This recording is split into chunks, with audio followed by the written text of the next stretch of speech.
excepcionais são melancólicos. Quando a tristeza e medo perduram muito, um tal estado é melancólico. Olá, seja bem-vindo ao canal da Amável. Meu nome é Milton Marinho e hoje vamos falar sobre depressão. Porém, falar sobre a depressão dentro da perspectiva histórica. Não sei se tu já sabes, depressão é um termo que é utilizado para explicar, definir esse problema de humor, esse problema emocional, esse problema de saúde, bastante novo dentro da literatura das ciências que se dispõem ou se dispuseram ao longo da história a estudar o respectivo problema.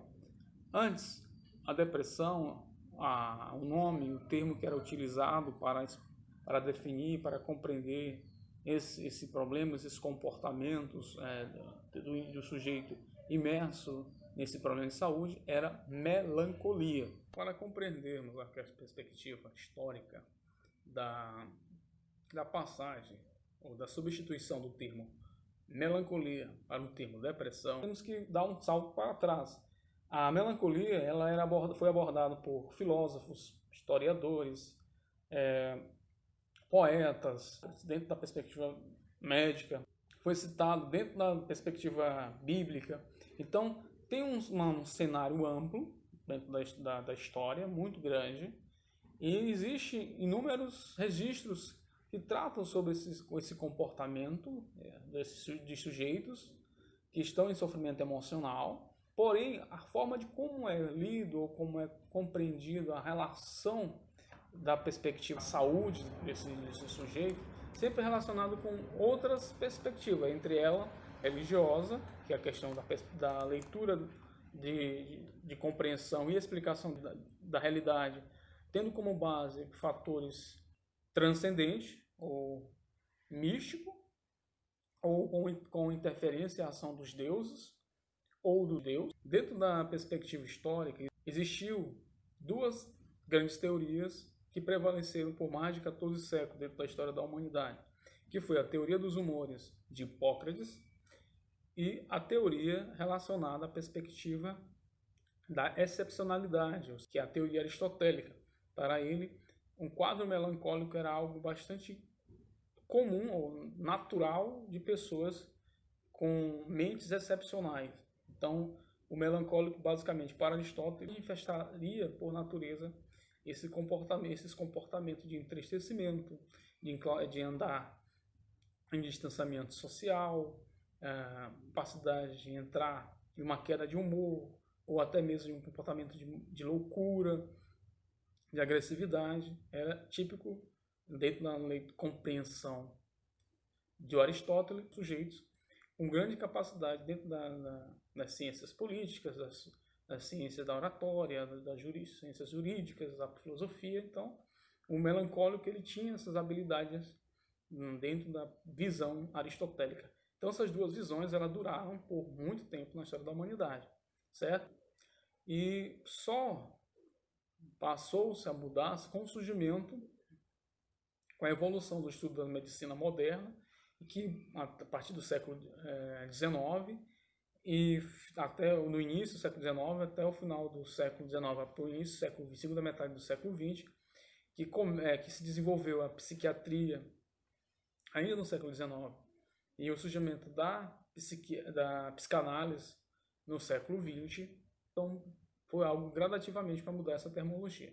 Hipócrates, ainda no século V a.C., ele foi o primeiro a considerar fazer um estudo, uma análise sobre esse sujeito em sofrimento dentro de uma perspectiva da saúde, como um problema de saúde, encarar como um problema de saúde, porque antes era algo relacionado a uma espécie de punição dos deuses, a algum tipo de erro que um indivíduo, um ser humano, um semideus acometia para algum outro ser, outra pessoa, qualquer tipo de transgressão que ele tomava, que não fora do agrado dos deuses, ele era punido e ele acabava apresentando esses comportamentos, entristecimento, andar gritando, andar errante, se escondendo.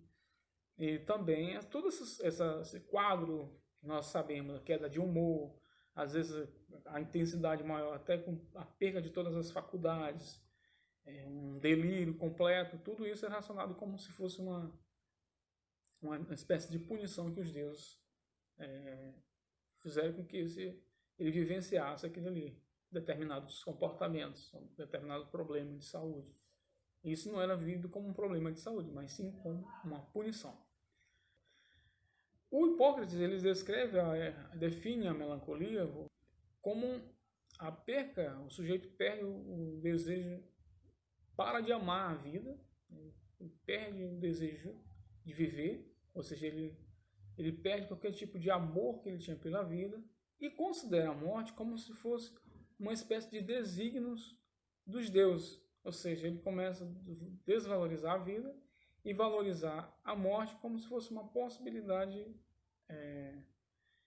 vinda dos deuses, ou seja, há uma questão da desvalorização da vida em contrapartida a uma supervalorização da morte. Se caso ela viesse, seria algo vindo dentro dos braços, do seio dos deuses, certo? Há essa questão uma valorização uma desvalorização de uma perspectiva para a supervalorização de uma outra perspectiva, porém, tudo isso era como uma reação ao problema emocional. Então, era um tipo de juízo que a pessoa tinha, mas porém um juízo movido por esse problema de saúde. Bem, gente, são muitas questões, a perspectiva histórica, até chegarmos da melancolia como forma de explicação, é bastante extenso e não dá para abordar somente em um vídeo, e eu vou deixar para abordar em um segundo vídeo. Espero que tenham gostado desse. Não deixe de assistir a continuidade desse vídeo, que vai ser bastante interessante, tá bom? Agradeço pela atenção de vocês. Se tem gostado, compartilhe o vídeo, deixe seu like, faça seus comentários, suas críticas, tá bom? Muito obrigado pela atenção, tudo de bom e nos veremos na outra oportunidade.